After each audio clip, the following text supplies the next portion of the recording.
C'est une femme qui nous appelle, une jeune femme qui nous appelle d'un pays des Balkans pour nous dire qu'elle a accouché prématurément dans ce pays dont elle est originaire et que l'enfant présente une problématique médicale grave qui engage son processus vital assez rapidement. Le but pour nous, c'est de trouver le moyen de la ramener le plus tôt possible vers une structure médicale fiable pour bilanter l'enfant et après les ramener les deux en France pour la faire soigner parce que la problématique médicale qu'elle avait engageait son processus vital sous les 8 jours. Et nous, en termes de champ d'action, on avait 48 heures parce que c'était le week-end, on devait être jeudi soir. Il y a des pays où le week-end ils respectent vraiment, ils décrochent pas ni le samedi ni le dimanche. Histoire d'imprévu, un podcast Alliance Partners. Là c'est la saison, c'est l'après-midi. On est nombreux sur le plateau et ça court partout. Et donc des problématiques médicales pendant l'été, vous imaginez que la Grèce, le Portugal, l'Espagne, le Maroc, on en a tout le temps. Et donc on est vraiment dans une effervescence professionnelle claire. Et là arrive l'appel. C'est la mère qu'on a eu au téléphone.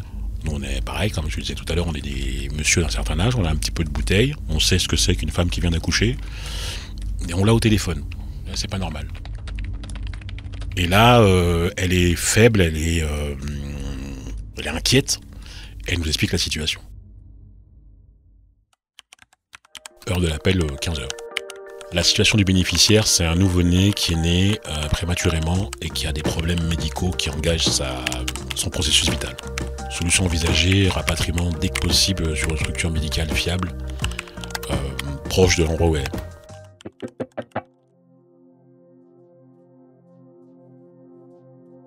Là, pour le coup, il y avait du stress parce qu'un enfant de quelques jours, voilà, c'est pas des gens qu'on rapatrie tous les jours, les enfants, les nouveau-nés.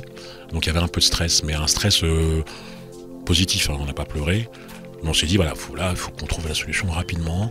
Et là, tout le monde était impliqué, puisque le directeur médical qui gère le staff des médecins, le staff des infirmiers, et qui est aussi médecin, heureusement, a tout de suite pris la mesure de la problématique médicale et donc il nous a clairement dit que là c'était hyper sérieux. Par quoi on commence on établit la contractualité du dossier. Est-ce qu'elle répond aux différents critères, un voyage dans les 90 jours, des passeports en règle, des billets en règle, donc ça c'est assez rapide, c'est assez basique. Et ensuite on échange directement sur la problématique médicale. On a les coordonnées de l'hôpital où est l'enfant.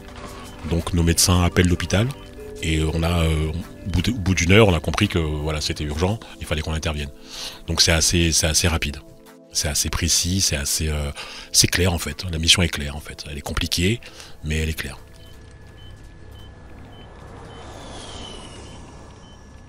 La destination finale, c'est toujours la France, mais c'est pas la première.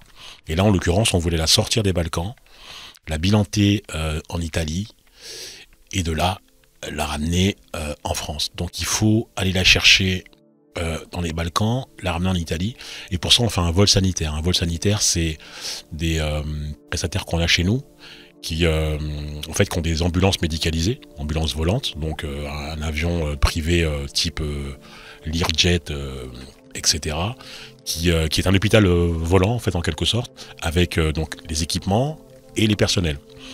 Donc c'est une prestation qu'on fait régulièrement en été, qu'on fait parce que certains bénéficiaires peuvent pas forcément prendre des avions de ligne, en l'occurrence c'était son cas.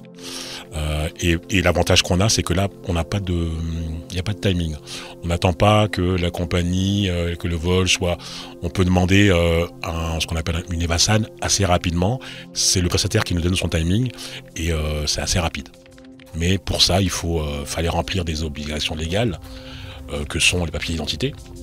Et la problématique de cet enfant-là, qui était né prématuré, c'est qu'elle n'avait pas de papier. Donc là, on était un peu coincés, nous. Pas de passe-droit, parce que là, c'est pas nous qui décidons, c'est la PAF, c'est la police de l'air et des frontières.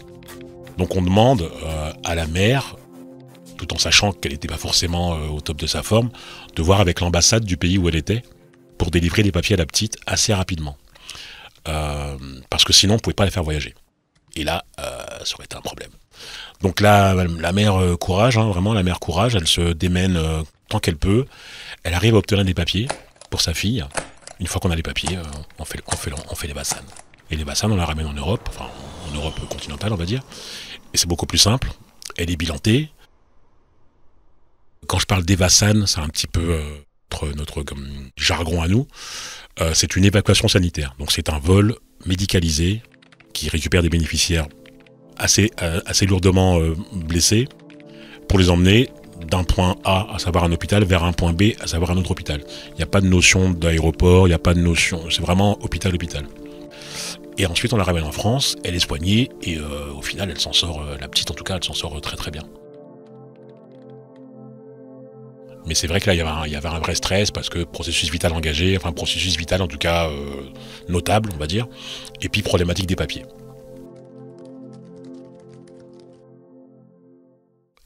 Et là, comment on se sent? On plane un peu. On se dit vraiment, on a bien bossé. La mère en larmes au téléphone, fatiguée aussi j'imagine, mais en larmes au téléphone, très inquiète du timing, très impliquée, mais voilà, confiante. Elle avait compris vraiment que là on avait fait quelque chose de plus que le simple rapatriement. Et bien sûr, à nos frais. C'est-à-dire qu'elle a vraiment rien sorti de sa poche.